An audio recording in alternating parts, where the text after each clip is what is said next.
Animal Farm, Chapter 7.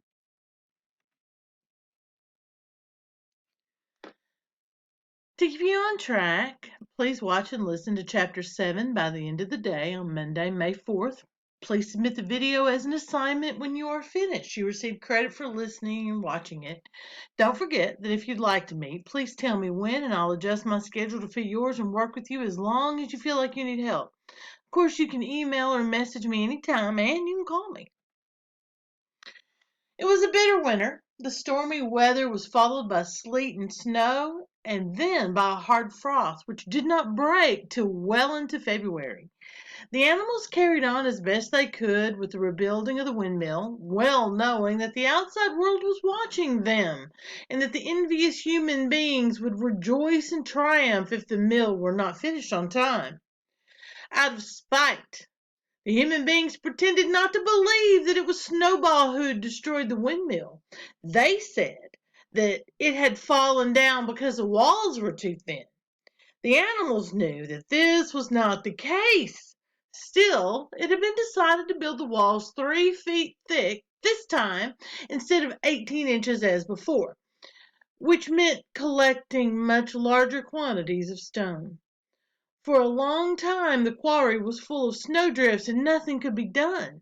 Some progress was made in the dry, frosty weather that followed, but it was cruel work, and the animals could not feel so hopeful about it as they had before. They were always cold and usually hungry as well. Only Boxer and Clover never lost heart. Squealer made excellent speeches on the joy of service and the dignity of labor. But the other animals found more inspiration in Boxer's strength and his never failing cry of, "I will work harder." In January, food fell short.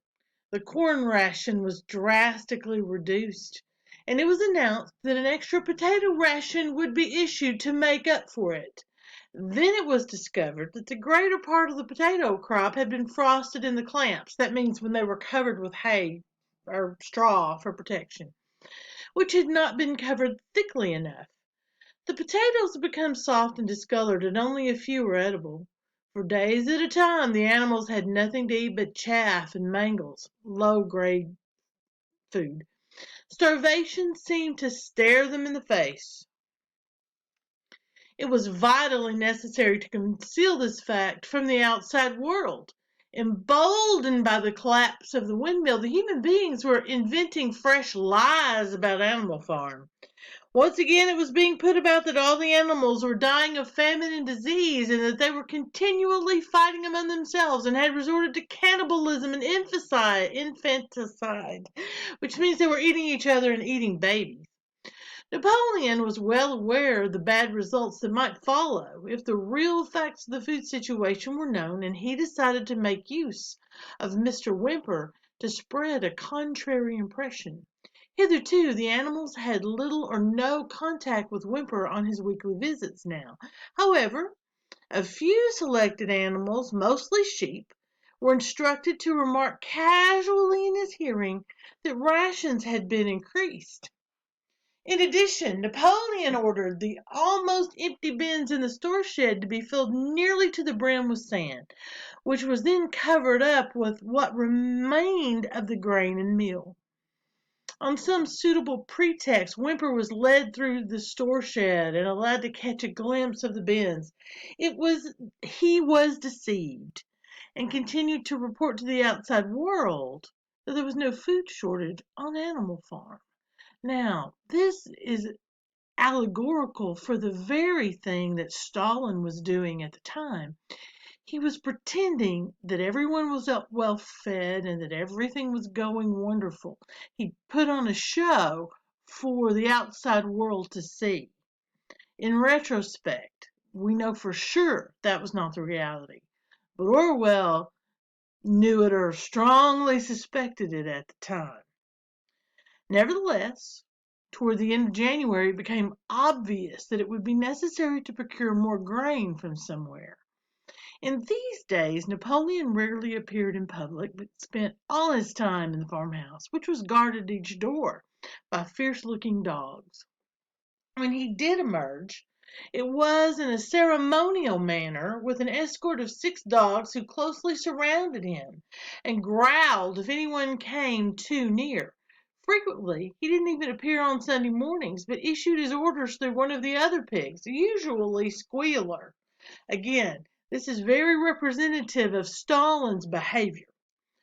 One Sunday morning Squealer announced that the hens, who had just come in to lay again, must surrender their eggs. Napoleon had accepted through Whymper a contract for 400 eggs a week.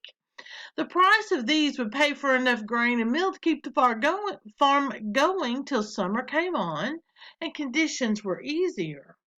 When the hens heard this, they raised a terrible outcry.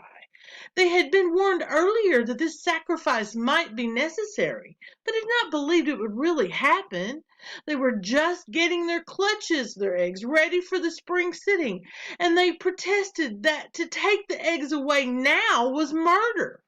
For the first time since the expulsion of Jones, there was something resembling a rebellion. Led by 3 young black Minorca pullets, the hens made a determined effort to thwart Napoleon's wishes. The pullets, I guess, were chickens. Their method was to fly up to the rafters and there lay their eggs, which smashed to pieces on the floor. Napoleon acted swiftly and ruthlessly. He ordered the hens' rations to be stopped and decreed that any animals giving so much as a grain of corn to a hen should be punished by death. The dogs saw to it that these orders were carried out.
For 5 days the hens held out. Then they capitulated and went back to their nesting boxes. 9 hens had died in the meantime. Their bodies were buried in the orchard, and it was given out they had died of coccidosis. I think is how you say that. It's a disease of chickens. Whymper heard nothing of this affair, and the eggs were duly delivered, a grocer's van driving up to the farm once a week to take them away. All this while no more had been seen of Snowball. He was rumored to be hiding on one of the neighbors' farms, either Foxwood or Pinchfield. Napoleon was by this time on slightly better terms with the other farmers than before. It happened that there was in the yard a pile of timber which had been stacked there 10 years earlier when a beech spinney was cleared. It was well seasoned, and Whymper had advised Napoleon to sell it. Both Mr. Pilkington and Mr. Frederick were anxious to buy it. Napoleon was hesitating between the two, and able to make up his mind. It was noticed that, whenever he seemed on the point of coming to an agreement with Frederick, Snowball was declared to be hiding at Foxwood, while, when he inclined toward Pilkington, Snowball was said to be at Pinchfield. Suddenly, earlier in the spring, an alarming thing was discovered. Snowball was secretly frequenting the farm by night. The animals were so disturbed that they could hardly sleep in their stalls. Now, just to say, this isn't true. This is put out by Napoleon. Every night, it was said, he came creeping in under cover of darkness and performed all kinds of mischief. He stole the corn, he upset the milk pails, he broke the eggs, he trampled the seed beds, he gnawed the bark off the fruit trees. Whenever anything went wrong, it became usual to attribute it to Snowball. If a window was broken or a drain was blocked up, someone was certain to say that Snowball had come in the night and done it. And when the key of the store shed was lost, the whole farm was convinced that Snowball had thrown it down the well. Curiously enough, they went on believing this even after the mislaid key was found under a sack of meal. The cows declared unanimously that Snowball crept into their stalls and milked them in their sleep. The rats, which had been troublesome that winter, were also said to be in league with Snowball. So even when there's evidence to the contrary, they don't see it. They just remain loyal to their leader. Napoleon decreed that there should be a full investigation into Snowball's activities. Government investigation. With his dogs and attendants, he set out and made a careful tour of inspection of the farm buildings, the other animals following at a respectful distance. At every few steps, Napoleon stopped and snuffed the ground for traces of Snowball's footsteps, which he said he could detect by the smell.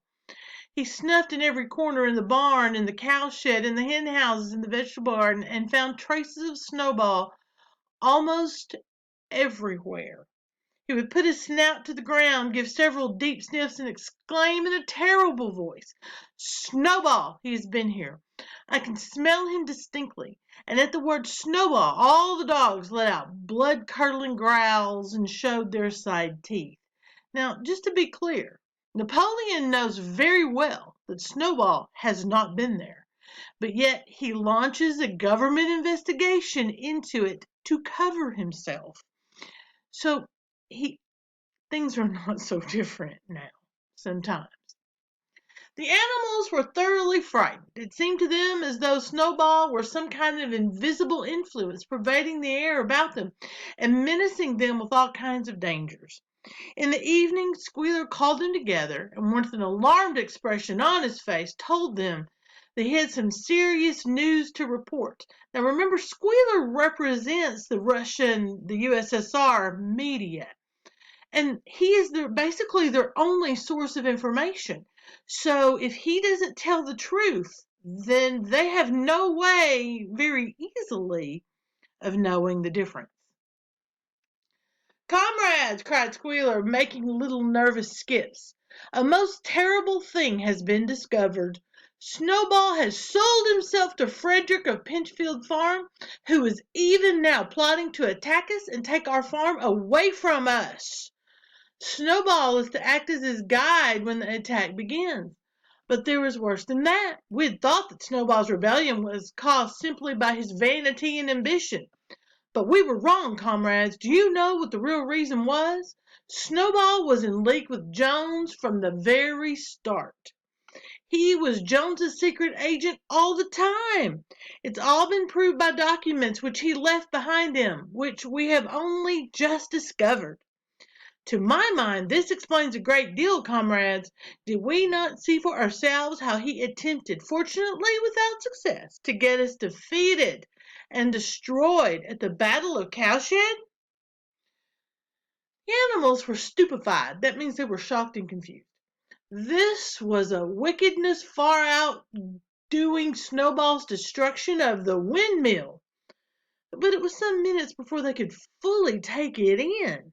They all remembered, or thought they remembered, how they had seen Snowball charging ahead of them at the Battle of Cowshed, how he rallied and encouraged them at every turn, and how he had not just paused for an instant even when the pellets from Jones's gun had wounded his back.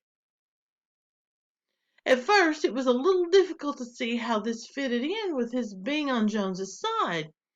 Even Boxer, who seldom asked questions, was puzzled. He lay down, tucked his four hoofs beneath him, shut his eyes, and with a hard effort managed to formulate his thoughts. "I do not believe that," he said. "Snowball fought bravely at the Battle of Cowshed. I saw him myself. Did we not give him Animal Hero First Class immediately afterwards?"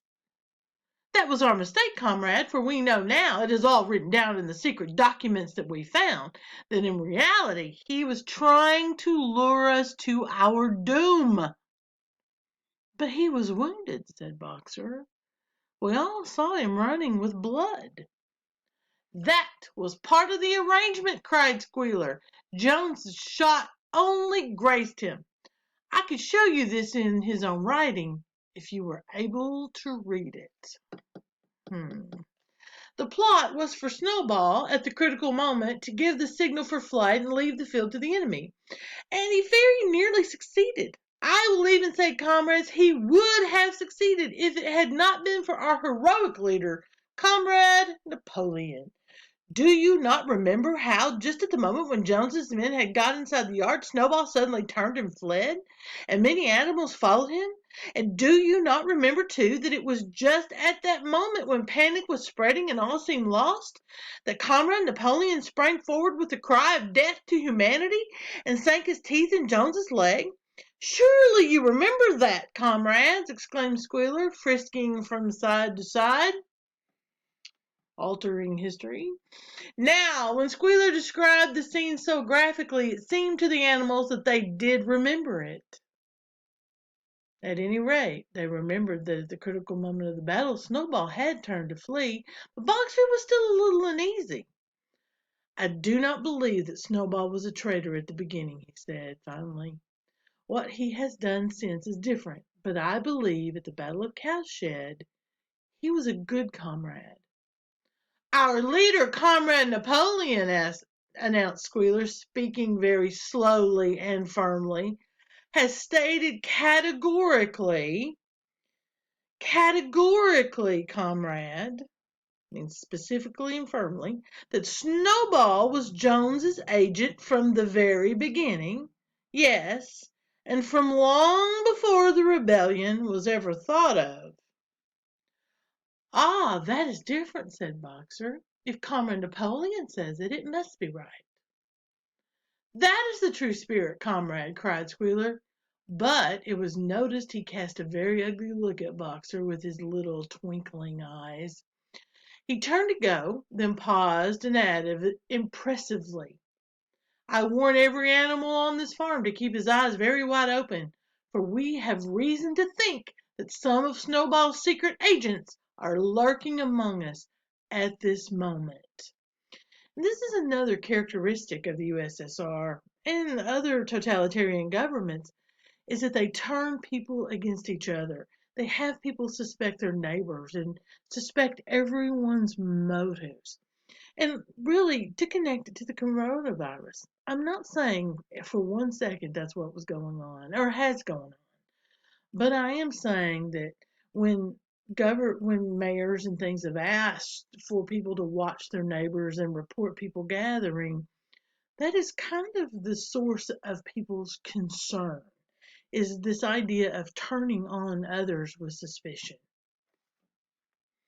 So the point is, this type of behavior is not new, and so citizens are just kind of being aware when they question this kind of behavior. 4 days later, in the late afternoon, Napoleon ordered all the animals to assemble in the yard. When they were all gathered together, Napoleon emerged from the farmhouse wearing both his medals, for he had recently awarded himself Animal Hero First Class and Animal Hero Second Class, with his 9 huge dogs frisking round him and uttering growls that sent shivers down all the animals' spines. They all cowered silently in their places, seeming to know in advance that some terrible thing was about to happen. Napoleon stood sternly surveying his audience. Then he uttered a high-pitched whimper. Immediately the dogs bounded forward, seized 4 of the pigs by the ear, and dragged them, squealing with pain and terror, to Napoleon's feet. The pigs' ears were bleeding. The dogs had tasted blood. In a few moments they appeared to go quite mad, to the amazement of everybody. 3 of them flung themselves upon Boxer. Boxer saw them coming and put out his great hoof, caught a dog in midair, and pinned him to the ground. The dog shrieked for mercy, and the other 2 fled with their tails between their legs. Boxer looked at Napoleon to know whether he should crush the dog to death or let it go.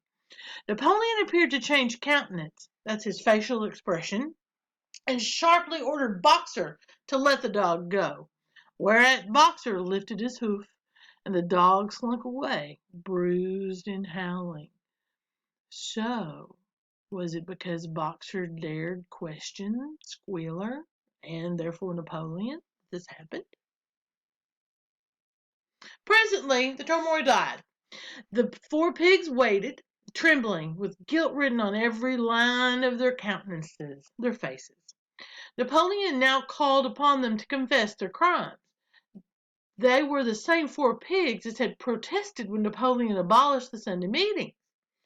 Without any further prompting, they confessed that they had been secretly in touch with Snowball ever since his expulsion, that they had collaborated with him in destroying the windmill, and that they had entered into an agreement with him to hand over Animal Farm to Mr. Frederick. They added that Snowball had privately admitted to them that he had been Jones's secret agent for years past. When they had finished their confession, the dogs promptly tore their throats out, and in a terrible voice Napoleon demanded whether any other animal had anything to confess. The 3 hens who had been the ringleaders in the attempted rebellion over the eggs now came forward and stated that Snowball had appeared to them in a dream and incited them to disobey Napoleon's orders.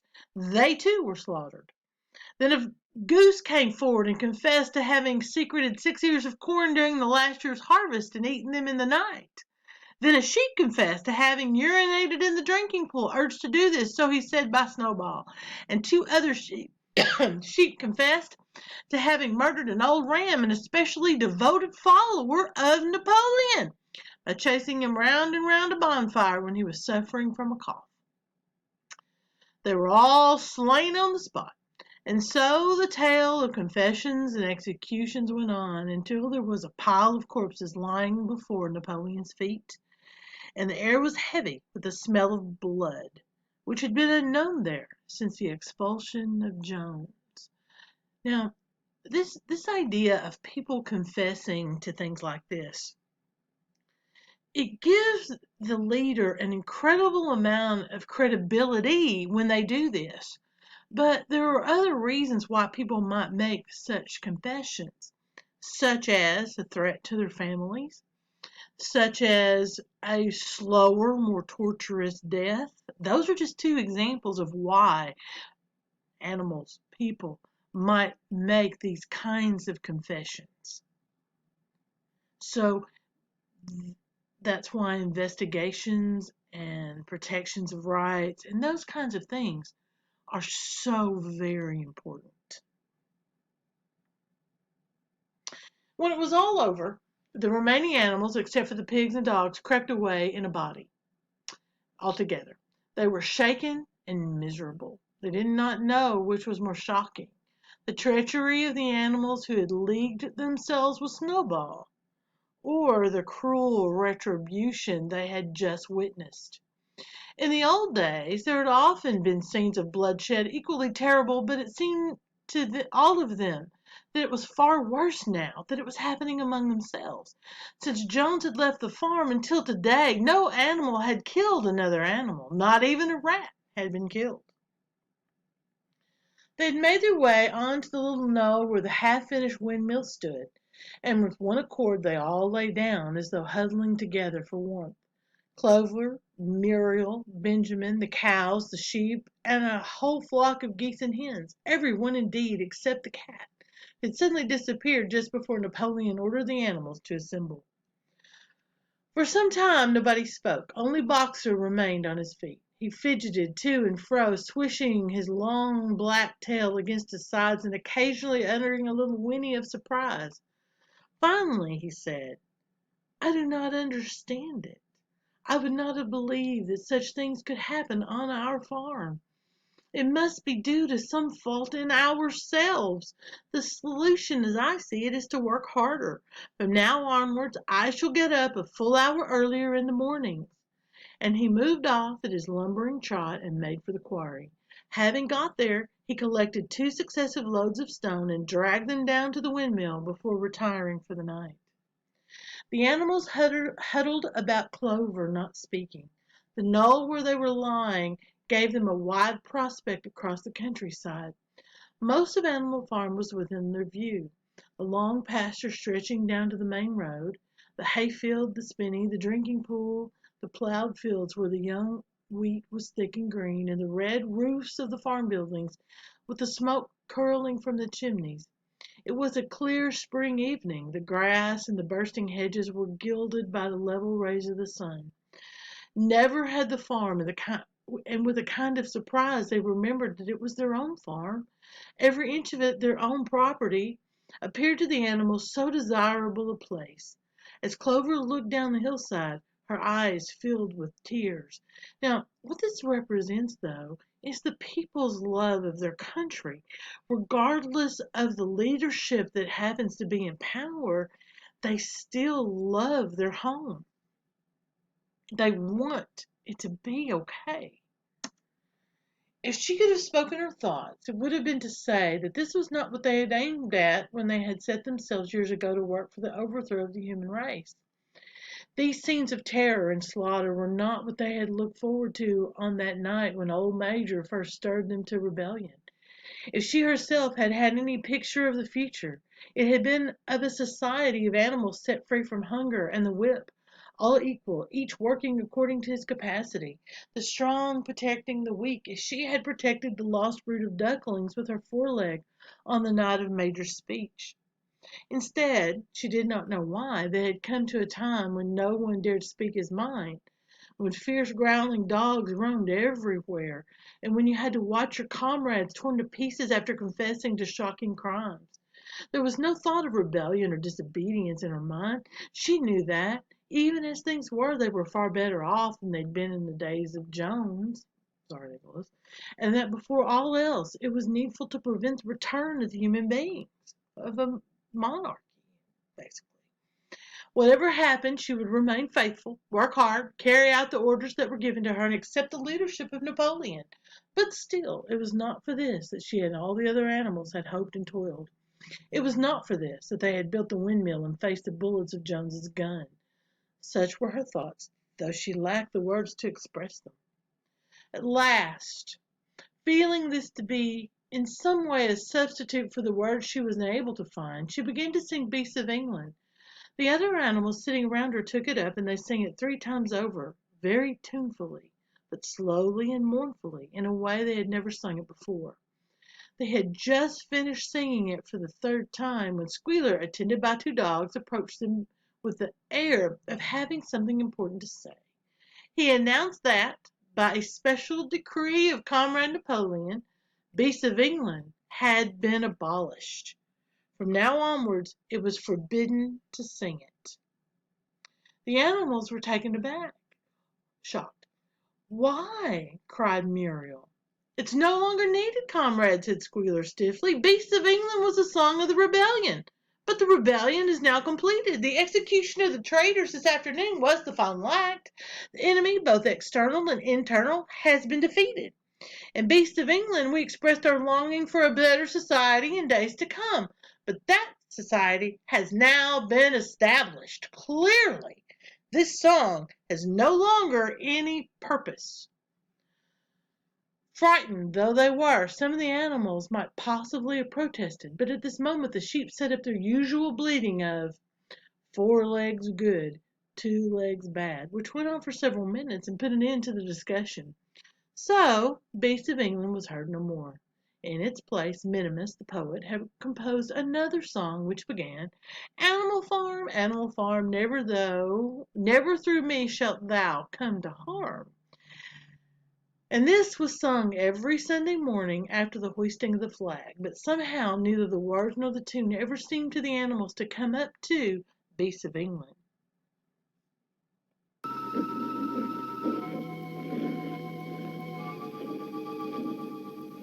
Comrades, I have made a terrible discovery. There are traitors among us. Yes, comrades. In league with Jones and Snowball. To destroy Animal Farm.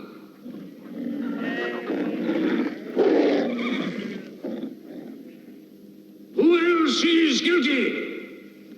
Stand up and confess!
Complete.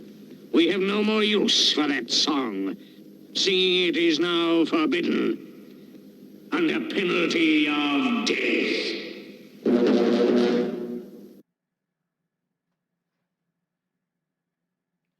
That's the end of chapter 7.